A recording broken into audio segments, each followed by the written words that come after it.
the rules are like so different. I Mm-hmm. feel like I'm playing effortlessly every day. I wasn't expecting that the community would grow that fast. I wasn't expecting that people are so resonate with my content. I never expect I got chances to work with bigger accounts, and we're collaborating. These are all out of my imagination. So I remember someone did ask me, like, how can you create amazing content, right? Like, how can I be you, Stephanie? How do you think about all this content? And I tell them, it's very simple. Because you do things differently and naturally and comfortably and effortlessly, because you are that person, then eventually you Things will have happen. things. Yeah.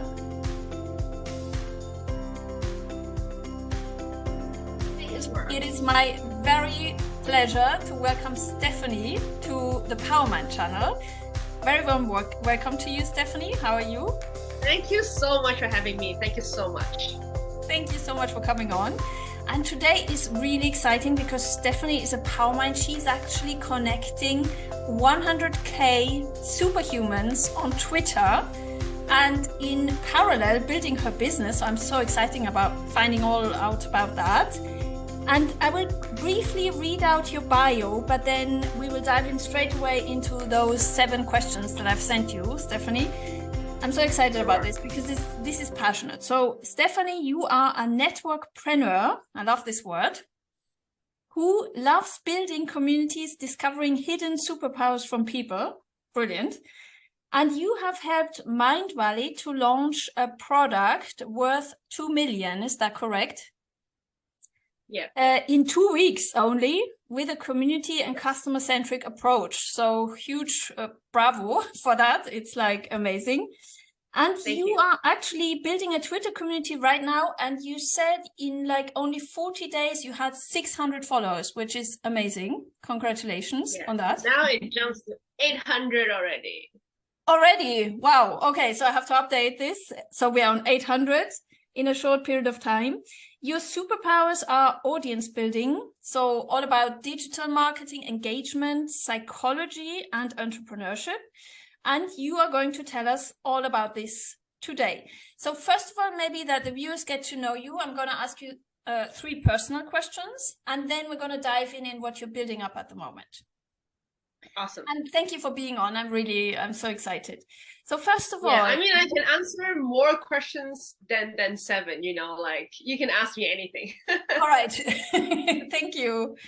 Okay, so first of all, let's start with your gurus. Who are your gurus, your inspiring people in your life, or what is your single most inspiring person? Right. I think actually, like, in my life, I have so many different mentors and gurus that I'm learning, and I'm really respecting them. And one of them is for sure my Mindvalley founder, which is Vishen Lakiani. What I really loved about him is that he is very good at building his personal brand, and he just have this charisma to bring everybody together in one community. And and the energy, the vibe working with him is just, I would use the word magical. It's just so spiritual. Cool. I can't even use words to explain, because he has full self-consciousness and he knows exactly what he's doing. So the way he communicates, the way he talks in front of a big audience, the way he talks with, like partners, colleagues, customers, it's just so amazing that you just can't split any attention to somewhere else. You won't get distracted. That's wonderful. If you meet people like that is wonderful. And that definitely then gives you that drive to make whatever happen, for the business. So I guess he had a really central role as well for what I just said, your success in Mindvalley, right? Yeah. Cool. Yeah. And that is, because through working with him on the product launch, like, I learned so much, like from him, and how to do marketing and how to, building a product which is customer centric, which I'm happy to share more in our conversation later. All right. Okay, cool. And as I understand it now, you're basically on a journey to found your own business, right? Or you're working with Mind Valley at the moment? So at the moment, I'm brewing something behind the scene. And for now, my number one biggest milestone, I would say, is to build my audience first. Because I used to be a marketing coach and have been running my business by myself as a solopreneur. And to be honest, like I was running everything by myself, and I got burnout because I feel really tired, and I would use the word exhausted because I mean, I try to do everything by myself, and I mean, I do enjoy doing every part, but of course, I couldn't be perfect in all areas, right? So that's why, for sure, like in some areas, I was putting extra effort just to get a bare pass. You get what I mean? So eventually, I think, hey, this is not really matching my lifestyle, right? Because I think a lot of people always mention, hey, if you want to build a business, you need to have this product market fit, right? But this is something external. Have anyone talk about having something called a founder market fit? Because your personality and your lifestyle is gonna match with, you know, the market, right? Or the business model or the product. Yeah, very important. And the lifestyle. Exactly. And I think I kind of missed that. That's why I think, I mean, like in the long run, it was not sustainable. So I decided, hey, I'm just gonna pause this coaching business. I mean, it's doing really well, but I just feels like I couldn't foresee myself doing it for the next 5 or 10 years. Yeah. So therefore I decided, cool. I'm gonna, you know, I don't mind like building new audience on a new platform, because I used to be very, very active and very aggressive, very ambitious on Facebook. But now I decided so you changed platforms now. You're more on Twitter now. Yes. So I'm literally building everything from scratch. Oh, that is powerful. This is like you're basically pivoting. You're completely pivoting, like disrupting what you have done and doing it on a new platform. Exactly. But the interesting thing is, I was subconsciously using what I've learned in the past and to stack up on what I'm building right now, although I was not aware of it. But right. Yeah. Now when you know like ask me like what you're doing in the past, and then I feel like, yeah, in the past I was helping my audience, my clients, to use Facebook groups to get clients. And see what I'm doing. I'm building a community here on Twitter. Okay. Without the intention, but I think, yeah, I'm just a networkpreneur in my heart, but I didn't know that. But now, like, everything, you know, makes sense and all the dots are connected. That is cool, because now through your experience, you're actually using a different channel, which is Twitter. And through that, it is, as you just described, a bit the same, but in a way it's totally different as well, isn't it? Because through Twitter, it takes a different shape, and the different shape creates a different path, and the different path creates something completely new. Yeah. But honestly speaking, if you ask me, I feel like in the past, I was putting 100%, not 100%. I was saying I put 200% of effort, and probably I'm just getting like 50% of the result that I want. Okay. But when I jumped on Twitter, the whole game or the rules are like so different. I feel like I'm playing effortlessly every day. Oh, that's cool. And I feel like I'm just putting like 50% of my effort, but I'm getting like 200% of the outcome. That is way beyond my expectation. I wasn't expecting that the community would grow that fast. I wasn't expecting that people are so resonate with my content. I never expect I got chances to work with bigger accounts, and we're collaborating. These are all out of my imagination. So I really enjoy Twitter. Like, so in a way, you found, if I might say, from my perspective, in a way, you found the perfect channel to what you're doing, because this is reinforcing and kind of like leveraging and amplifying even more what you can do. Yes, that's why I think Very powerful. Picking a platform that fits the founder and find your market, it's important. Because everybody just talk about, oh, which platform shall you use? Depends on where your audience are. I think your audience are on every platform, to be honest. So the question should go back to you. It's which platform do you feel most comfortable, most effortless in playing, right? Because I have tried YouTube, but it doesn't last for long. I mean, I love making videos. I love like facing people, but I think the effort I'm gonna put in to make a video, it's way much longer. I have tried Instagram, but again, I don't feel there is I don't feel, I don't know how to play with the algorithm, which doesn't like really helps me to like grow exponentially. I've tried Facebook.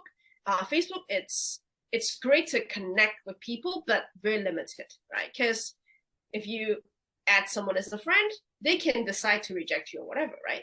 And it's are a little bit more skeptical. But on Twitter, according to the Twitter algorithm, they facilitates you to meet future friends, right? Yes, that's what I realized as well. It kind of suggests you automatically people who are interested in the same type of content, and that is very powerful. Facebook doesn't do that. Very easy to connect with amazing people, and that's why I know that this is gonna be my playground. This is so powerful because what you just outlined is this kind of thing that it's not, as you said, the conventional wisdom is always choose your audience and then choose the social media platform. But actually what you just said is choose what fits yourself as a channel, choose a social media platform, and then also choose it according to your lifestyle, your convenience, and what actually reinforces most your message. And that is what you've done, because now you found what really leverages the most your message and your content. Yes. That is really powerful. So there is more also, it's not only customer centric, but it's also your own content centric approach, right? Yeah, because 100%. You're going to align with who you are in the first place in order to be authentic, right? And I mean, authentic people are very attractive. And how to be that person? Of course, you're going to listen to yourself instead of, you know, like listening to what other people are talking. Because I remember someone did ask me, like, how can you create amazing content, right? Like, how can I be you, Stephanie? How do you think about all this content? And I tell them, it's very simple. Because, I mean, a lot of people said, oh, you're going to think about what you're going to add value to them and write something valuable to your audience. True. But I also think that I treat Twitter as my personal journal, my personal notebook. Oh, but just public, but in a public version. Yeah. So I'm actually writing content for my future self and for my future kids. Because I know for sure I'm going to write something valuable to my own next generation and to my older self, right? So I know for sure it's going to be valuable. And number two, it kind of feel like a bit, egocentric, like I'm writing things for myself. But I do see people are attracted to me because there is a part that we resonate. Exactly. Right? Yeah. That's why I stumbled across your profile like that because I was like, okay, what is she doing there? This is so interesting. So I click.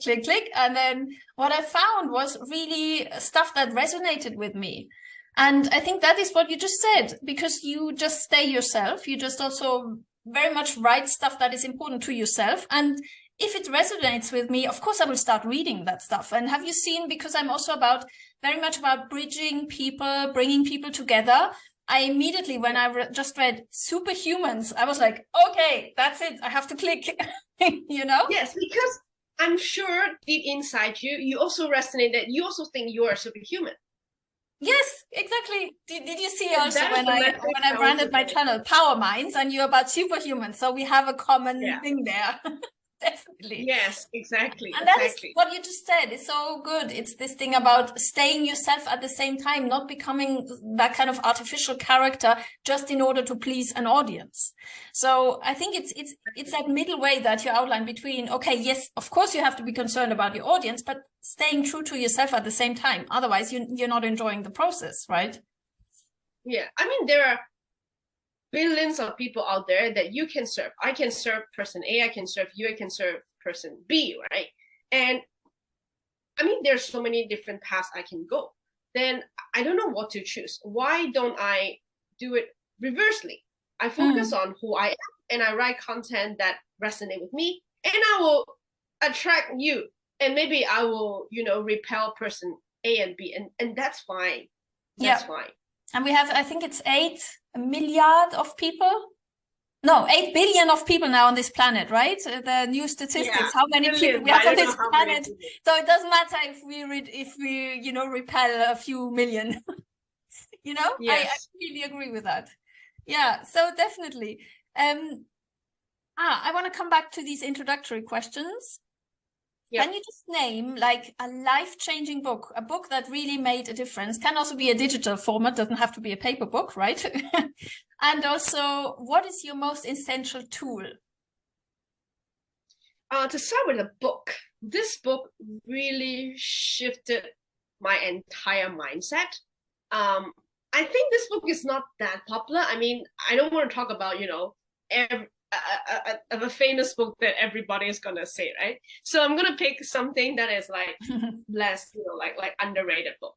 And the name of the book is called The Path of Least Resistance, which very resonate with the Stephanie version, the old Stephanie and the new Stephanie, right? So what this book mainly talks about is that, because I'm really obsessed with personal growth, and I think in the past years I always want to improve myself and grow, but then I feel like I'm kind of stuck in this oscillation mode. It's like I move forward like 5 steps, but I feel like some kind of force pulls me like 3 steps backwards, and the more I want to move forward, like there's always like something drags me behind, right? And I couldn't figure it out, right? Or I was not even aware of it. I just was like, yeah, like the harder, the more time, the more effort, the more effort I put in, like hustling, like in the past, the more results I'm gonna get, right? Which is exactly what I did in the past when I was being a marketing coach, right? Like I was putting like 14, 16 hours, and I think the more hours I put in, the more outcomes or the more results I'm gonna get, right? But it didn't work, right? Until I burnt out. Then one day I was like watching YouTube videos, and someone like spiritual, he shared this book, Path of Least Resistance, right? Then I start reading, and oh my god, like I can't stop reading it until I finish it, right? What he talks about is, if you truly want to change, you have to change it on the structural level, not the service level, the structural level, which means changing your identity. Okay. So this is about reinventing the way you function, kind of thing. Kind of thing, right? So, I mean, most of the people, we think, oh, I want to have something first. So let's say I want to have $1 million. Then I'm going to do something. And then I'll be a person who is going to be like generous, and I'm going to donate money, something like that. But if you truly want to change yourself, you're gonna reverse the whole formula. It's not have, do, and be. Instead, it's about be, do, and have. It's about who you are in the first place. Being that person who is making $1 million, and because you know you're that person, you have those qualities, then you do things differently. Because you do things differently and naturally and comfortably and effortlessly, because you are that person, then eventually things happen. Yeah. Yeah. And that is so kind of like, is, yeah, it starts with identity and then goes into behavior versus behavior, hoping the identity will change. That's, yeah, reversing the order. Exactly. Yes. Yes. Yes. Cool. So that is okay, like I have to read that one. Yeah, 100%. He also mentions about just now I talk about, the oscillation structure, right? So how can you actually overcome it is you cannot overcome it. Because the oscillation structure, you cannot change it. No matter how you change it, it will still be oscillation structure. The only thing you can do is you install a different structure. Right. Okay. And if we use a term to describe these two structures, it's changing a mindset from a problem solver, which is something every founder or every HR person would love to hear, right? Problem solver. It's true. This is like a totally in-demand skill. Yeah, definitely. Yeah, but I tell you, it's not a good thing. We should shift our mindset from a problem solver to a visionary. Right. Okay. I see what you mean. Okay. So first of all, the vision, first of all, the identity change, how you see yourself before you focus on the problem at hand and you don't care about your self-image, right? Is that the message? It's about, because problems will never be solved. Like all the problems will never be solved. And this is very much on a scarcity mindset that you want to, like keep focus on solving, and you're always staying in this pain mode, right? Because you want to remove pain, right? Instead, when you're becoming a visionary, it's all about creating. It's all about having the pleasure, right? Move towards your pleasure. And the whole mindset is so much different. That is true. And it's that ties in with what you've said to the previous question. There was this thing about thinking also about yourself. How do you feel in the process? Do you want to feel burnt out or do you want to actually have enjoyment when you're creating things? So that ties in totally with that. Yeah. Yes. So I think I'm gonna stop here. Otherwise, you wouldn't read the book. I'm gonna read that book. That is for sure. Thank you. And then for your tool, what is your essential tool that you never want to go without? I think there are like, I wouldn't say there's like one specific tool. But I would say so far, I'm happy with my morning routine. I don't know if I'm going to change it more or less. But so far, I enjoy my morning routine. And how that works is I wake up at 7 a.m. Not the 5 a.m. club. Like that doesn't work for me. I wake up at 7 a.m. I agree with that. And then the first thing I'm going to do is I make my bed. Because to install this winner's mindset, you want to become a winner. The first thing you wake up in the morning, which is to make your bed, which is like very easy. And then I'm gonna go for a morning walk while I'm listening to podcasts or like learn something new, right? While I'm in the nature, while I am exercising. So I got this huge leverage here.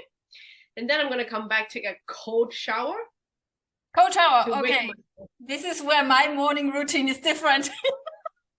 So far, I ticked all the boxes. I was like, okay, that's a perfect. Oh, now we're getting to the cold shower. I'm like, no. Wow, cold shower. I think I've been doing this for the past 5 years at least. Wow. Okay, respect. Yeah, it's really good. I mean, because it kind of wakes you up.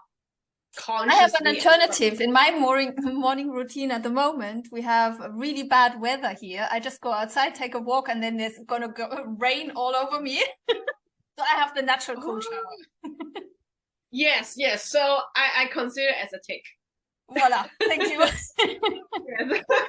I agree with you. There's something about a morning routine that is really powerful because it sets you up for the day. You have time to also let your brain wake up first to the day. You have time to rewind. What was yesterday? What did I do? What do I want to achieve? And it makes you feel ready. It's not like stumbling into the day. It makes you feel ready and like also concentrated, isn't it?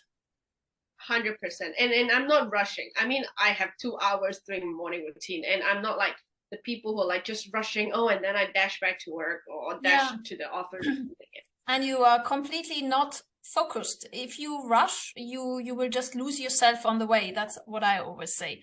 And rushing is what also leads to, I had to learn this the hard way as well, it leads to burnout. You know, I had similar experiences like you. It just makes you completely lose yourself, and you take the whole day then to recenter yourself. So I agree with you. This morning routine is so powerful because it makes you center yourself first before you then get creative. 100%. Yeah. So beautiful. Yeah. So exactly. Now, let's see the time, but we still have time. So now you already said some very good stuff about your business. Do you want to say more maybe about your mission in terms of, you know, building that lovely community, and also how you measure success for your personal mission? Well, I think that's a really good question, because I think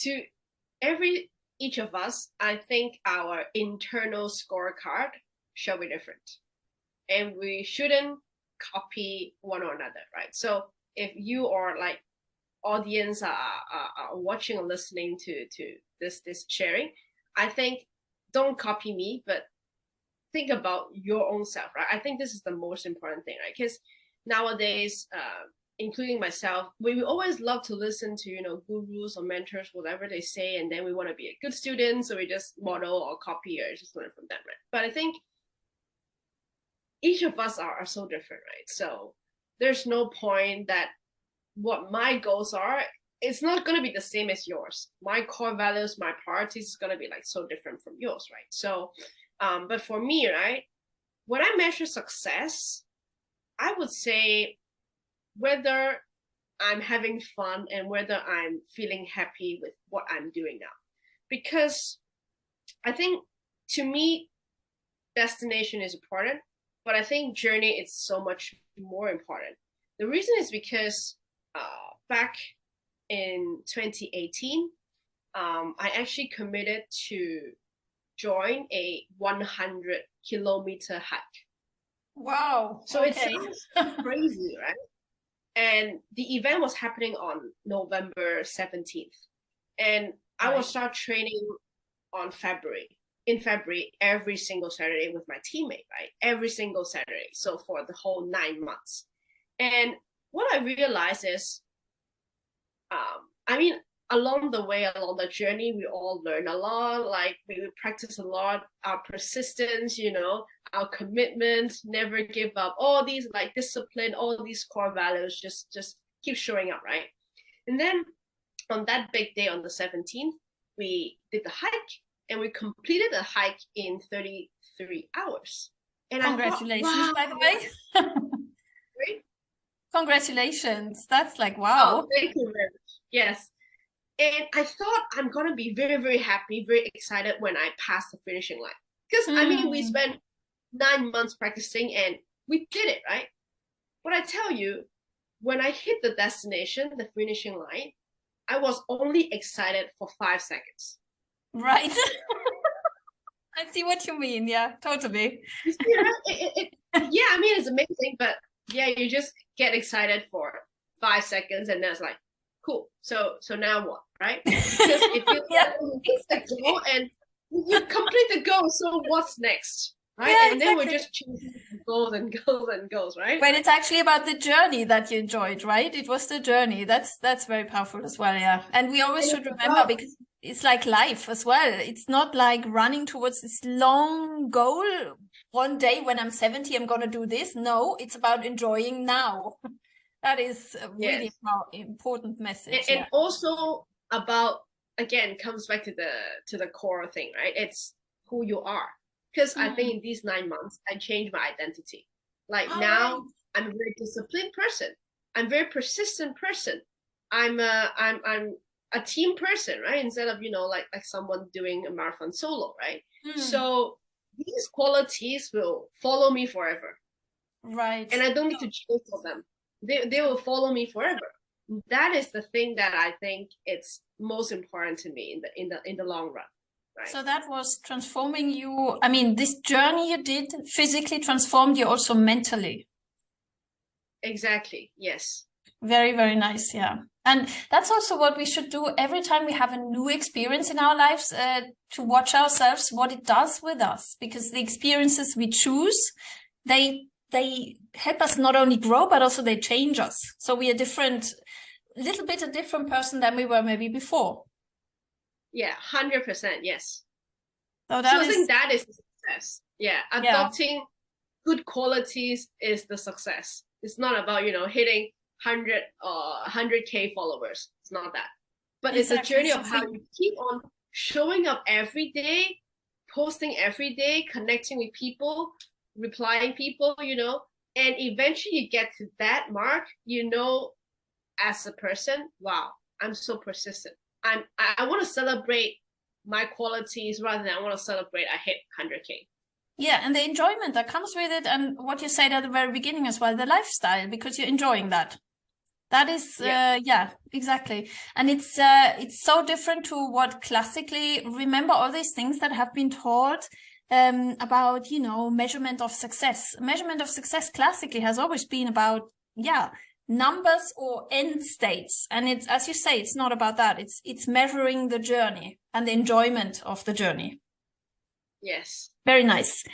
So, and also what I wanted to ask you is, what is your kind of, maybe also for the viewers or for all of us, what would you advise? What is your number one mindset hack that you recommend when times get tough, when it gets difficult, when you feel like, oh my God, this is so hard? What do you recommend in those situations? Right. So if I'm going to rephrase the question, do you mean when I am facing challenges? Yeah. How do I? For example, exactly. Got it. So a little mindset hack, I would say, is I always see things as a gift or a blessing in disguise. And so whatever happens, I know life happens for me, not to me. As Tony Robbins quote. Right, that is so nice. Yeah, exactly. Not seeing this as, oh my God, what traumatic thing this is. Seeing it as a gift. Yeah, definitely. Very nice. Or blessing in disguise. Yeah. Blessing in disguise. Yeah, that is powerful because it's how we perceive things. That as well. Do you know? Are you familiar with all that social construction literature where they talk about how we socially actually relate to a phenomenon that becomes our reality? And that is similar to what you're just saying in terms of how you actually perceive something that constructs how you feel about it, because you see it as a blessing in disguise rather than something, oh my God, it's really hard. Yeah, because I think ultimately the world is just a mirror reflecting of our internal thoughts. Oh, that is beautiful. Wow. That would be the headline of this interview. Very nice.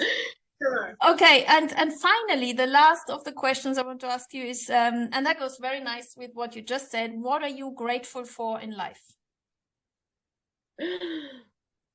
I know it's a big one. This is big. Wow, it's big. What am I grateful for in life? I think is to have this awareness that I can be grateful for everything. Oh yes, that is nice. Freedom, exactly. Yeah. And I can have the choice to decide if I want to be grateful or not. Oh, that's nice as well. Yeah. And also, if we are grateful for today, as a little chunk of our life, just this very day, are we grateful for it or not? It's our decision. Yeah. Yes. And I think it's a really good reminder that every morning I actually do ask myself, what am I grateful for, or what do I appreciate, right? So that, again, as a mindset hack or, part of the morning routine, it sets me into the, in the right vibe to start the day. And that makes us feel good about ourselves also in terms of what do we believe in? Because if we believe in that, it really becomes also our reality. That is what I really share with that as well. Thank you so much. Would you like to link that maybe to how that ties in now with your business, because you're building up that business? So, you know, we've talked about your Twitter journey, how you found Twitter as a nice mechanism of growing, how that supports your vision of things. And you were talking about mindset hacks, but we haven't been into like your business that you're building now, actually with that community. Would you like to elaborate on that? Sure. So at this moment, I don't have a very specific business idea, but it's kind of, you know, like bring in my mind. But what I know, or, you know, like what I believe in is my number one step, or my number one milestone, is to build my audience first. Because once I have the audience, I can sell anything I want. Just like a celebrity, even I sell t-shirts, I'm going to make a lot of money, right? They're going to love the brand, right? And so I'm not rushing into, you know, like forcing something to come out from me. But along the way, right, I am very open. I'm very open to receive any feedback, any signals that comes to me on what I should be building. The reason is because, I mean, when I just get started 1.5 months ago, which is the 1st of October, I have no idea what I want to talk about. Wow. I never thought about, I'm going to talk about audience building. If you know me on day one, I know that, hey, I got to think of some content pillars. And I just play with the words. I said, I'm going to focus on mindset, money making, and money growing. Because I'm also, you know, a stock investor. But that's just my passion. And I feel like, you know, the more I write, the more I don't want to write about money growing, which is on the investment. That's so again about the journey, isn't it? What you're just saying. This is the journey, and it's the journey that shapes your ideas. Because as you write it, you realize, oh no, it's actually not what's interesting for me, because I've done that. So you grow through that, and you don't have this business plan up front. I just want to underline what you just said, because that is powerful. It's completely the inverse to what is always being taught in business schools. You know, the business school will tell you, okay, first of all, business plan, here is the metrics, this is your business goal, that's your mission, and then you have a plan, 5 years, achieve that. Find a problem to solve, right? Exactly. But I mean, there's tons of problems like I can solve, and I haven't made up my mind which one I want, right? So why don't I start sharing what I know, and along the way, like, people will be attracted to me.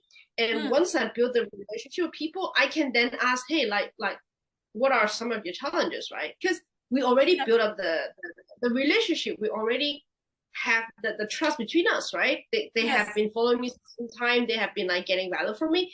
And then when I ask them, like, they'll be like gas off, right? And they're very happy to share with me, like, hey, I actually want this, want that. And then I can, you know, start listening to signals, right? Because at the end of the day, business is about you are giving value in return for money from a customer. So why don't I build relationship with the customer first and listen to them? And see what they need, actually. Exactly. Yeah. Because maybe I built something, but no one wants, right? So I'm not going to waste your time building it. And this sounds so basic, but it's not. What you're just saying, this is so essential to how business works nowadays. I'm always bringing that historic note now in. Sorry, but you know, I was doing a business school course in 1994, and received wisdom was exactly the opposite. Received wisdom then was, you've got to know what your business is going to create before you even go on the market. If you do a market launch, you have to know your business plan, blah, de, blah, de, blah. Sorry, I'm not being, you know, negative about it. I'm just doing this observation that as time goes on, and as we have different channels of communication, business logic has changed altogether. And I'm not saying it was bad what worked then. It worked in the 1990s, this model. But now we are in 2022. This doesn't work anymore, because it is nowadays, it is about what you've just outlined. It is about what people actually need first and not what we think they need. Yeah, because back then, when information or knowledge, it's not, you know, that transparent. It's all about you build a product, and it's about product push. It depends on who pushes better onto different distribution channels to make money, right? But nowadays with social media, it changes entirely. It's about the market pool, right? The demand pool, right? What they want. Oh, you want this, cool. Now I'm gonna build that for you. Instead of, hey, I built this. Like you must pay me money for that thing. Exactly. So that is nice. And also it leads back to, I'm always coming back, and I know what the title of this video will be. It's this lifestyle and enjoyment, you know, that is in the center of it. If you don't have joy providing that value to those people that you know, getting to know, it doesn't add value to yourself. And that is what is so central, because it's our lives at the end of the day, isn't it? Yeah. Honestly speaking, like in the past, I was always thinking about adding value to other people, right? Because that's what I keep listening about, right? It's about, you know, adding value to people, adding value, creating impact to people. But then I forgot myself. Yeah. It's not having the fulfillment. That's not gonna be sustainable, right? Even though but I feel, you know, I'm just not feeling happy. I'm not feeling fulfilled, right? So a half cup couldn't give as much as a full cup, right? I need to be a full cup first, then I can, you know, contribute to others. Yeah. So essential. And when we forget ourselves, to use your words, if we forget ourselves, this is the first step into a burnout. Absolutely. Yeah. And, you know, the burnout topic for me is such a dear to heart topic, because I see too many, and I have seen too many burnt out people at work, you know, in my leadership roles that I had in different companies, in different industries. Too many people are exactly in that scenario without noticing it. They are forgetting about themselves, but also because the whole system is built around that. You have to add value, solve problems, and you forget about yourself. And then you find yourself, maybe in the course of 10 years, you're completely burnt out. Yeah, totally. And that is exactly what we need to help in this generation. It's also one of my missions. It's to help that this doesn't happen to so many people. Because work is not about giving yourself up. Yeah. And again, like when it comes back to like what we're talking about, the book, right? And you mentioned about like in companies, everybody is talking about, you know, solving problems, right? I hire you because you can solve this $100K of problem, right? But you see, right, when we keep on thinking about solving problems, we are just reacting to the circumstance. Yeah. We never moved. We were just at the same point, but we're just, you know, like fighting things around us. We never actually move forward, right? That's why we kind of feel like, what are we doing here? Like, we never move forward. But if we shift to a visionary mindset, right? We have the dream, we have the outcome that is pulling us. It's like the North Star that pulls us to get there. And now when we reflect on, okay, what is my current reality? We're kind of still solving problems, but you know, the whole mindset is different. Now I'm getting pulled by the goal. And exactly. The further you are with your goal, you see it's like a rubber band, right? The more strength or it stretches more. And it's actually getting you faster. It makes you more fulfilled as well. Exactly. It's not just...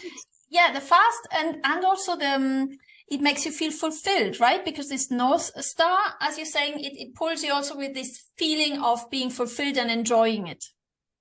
Yeah, 100%. Yes. That is so beautiful. Actually, what you just said made me rethink just now. My last publication I did on Medium, I will completely rewrite it because I wrote this blog about what are the top habits of success. And the number one habit was problem solving. I rewrite that. And after this interview, I will, add just a note to the problem. No, I don't think you should rewrite it. To a North Star. I don't think you should, edit the blog. I think let the blog be there. But now you are growing and now you have a different perspective and you share about why now you think problem solving might not be the number one thing. It should be something else, I will do like a re-edit. I will not change, as you say, the original blog, but I will do a version 2.0, Yes. And then you mentioned about like what you learned from the book and Yeah, exactly. No, thank you for that. And maybe a last question, what would you now say what would you recommend people who are like you? And you said you started in October, so that is extremely short time for what you have achieved, by the way, compliment again.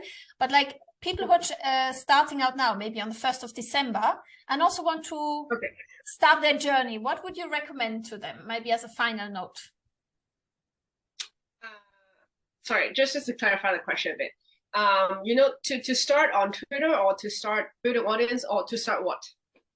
Like people who are like you saying, okay, I want to start something by myself. Like Stephanie, she's inspiring me. I want to start maybe my own business, or I want to start networking online. And they have never used Twitter, or they have never used social media platforms. What would you recommend to them? Okay. I will recommend to start posting content. The reason is because it helps in multiple ways. First, the more you post content, the more you're going to be visible to other people. No one knows your superpower unless you tell them, or unless you show them, right? So that, number one, when you post content, that fulfills the first thing, right? The second thing is, the more you post content, the more you feel like, wow, actually I know quite a lot of things. It's like abundance of knowledge coming from me. So the more you post, the more you feel confident about yourself, and you feel competent as well. And you realize what you know, exactly, because you write it down. That is also powerful. Yeah. Yes. And number three, it's when you are, I don't care if you're making a video or if you're, you know, writing, you know, like either writing or, you know, like speaking or shooting content, right? It also helps you to consolidate your ideas, because you're going to write or speak in a very structured way. So it is the third time that, not the third time, the second time that you are revisiting your knowledge and put it in a way that other people understand. Yes, so power of writing and communicating what you just described. That is very, instead of just thinking about it, you actually articulating it, and by articulating you structure, and through that also you learn yourself, and you get it in a structured way that is more relatable. Yeah. The best way to learn is to teach. Yes. Yeah, can we have some music here? This is perfect. Yeah, exactly. I will look up for some nice edit for that one. Yeah, definitely. Because the communication about it is so powerful, because it makes you structure your thoughts. It makes you put words on what you feel, because thoughts are more like feelings. And the very act of putting a word on what you feel or think is right is actually that, what you just say, teaching and talking about it. Communication is so essential, but as you said as well, then the choice of the channel is important, because you might just be communicating in the forest with a tree. And, you know, so you have to find your channel that suits you, as you said at the very beginning of this interview, that actually then resonates with what is your message and how you communicate. The channel has to kind of pair with that. Yes. You're gonna find, you know, the intersection. Yeah. Okay. Yeah. So I want to respect the time. Thank you so much, dear Stephanie. That was a lovely interview. It taught me so many things, and it also consolidated so many things that I'm also believing are true about going about our lives, our work lives in 2022 or soon 23. It's really powerful. Thank you so much, and I wish you all the best for this exciting journey. We of course stay in touch.